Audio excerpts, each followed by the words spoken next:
عليكم ورحمة الله وبركاته. مشاهدي قناة فوز البرامج، أرجو الاشتراك بالقناة وتفعيل زر الجرس ليصلكم كل جديد. طبعا هناك شروحات جديدة مستمرة على قناتنا ومهمة جدا بالنسبة للمستخدمين الإنترنت وبرامج الكمبيوتر المهمة. في عندنا للناس اللي حابة تعمل أكونتات فيس للربح والكلام ده، في شرح عامله برنامج لعمل شهادة ميلاد لتأكيد هويتك في الفيس، في برنامج إنك تعمل VPN، في تفعيل البرنامج كما تنزل المونتاج، في طريقة تسريع الموبايل الهاتف، في طريقة انت تجيب مشاهدات ولايكات للفيسبوك ووسائل التواصل الاجتماعي.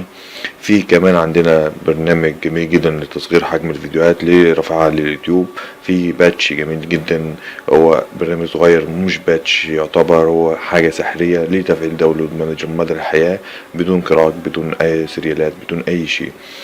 في كمان عندنا شروحات مستمرة جديدة تهم كل الناس. تابعونا وتابعوا شروحاتنا واشتركوا في القناة لتنالوا كل جديد. نبدأ الشرح في برنامج جديد النهاردة، تايو الدرايفر بوستر سيت اب. بتسطبه كأي برنامج عادي خالص، وبس الميزة معنا زيادة لانك في تفعيل جميل جدا. التفعيل ده للبرنامج بيساعدك انك تنزل تعريفات مهمة، تعريفات خاصة بالالعاب وتشغيل الالعاب مش بتشتغل الا من خلال تلك التعريفات. بنسطب البرنامج كالعادة جديد بطريقة تقليدية كأي برنامج بنسطبه. احنا هنسطبه ونرجع لكم من تاني علشان الفيديو ما يطولش معنا. ونرجع لكم تاني. بالنسبة للبرنامج بيفتح، أول ما بيفتح بيعمل اسكان اوتوماتيك بالشكل اللي احنا شايفينه ده، بيجيب التعريفات اللي ناقصة، بيجيب التعريفات اللي المفروض تتحدث للكمبيوتر لو انت اصلا ما عامل تعريفات قبل كده.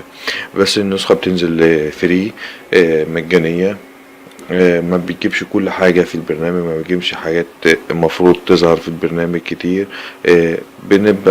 نبدأ نحدث البرنامج بطريقة سهلة جدا. بنضغط على السهم ده بيظهر لنا الاوبشن، الجزء ده نضغط عليه ونضغط سيتنج.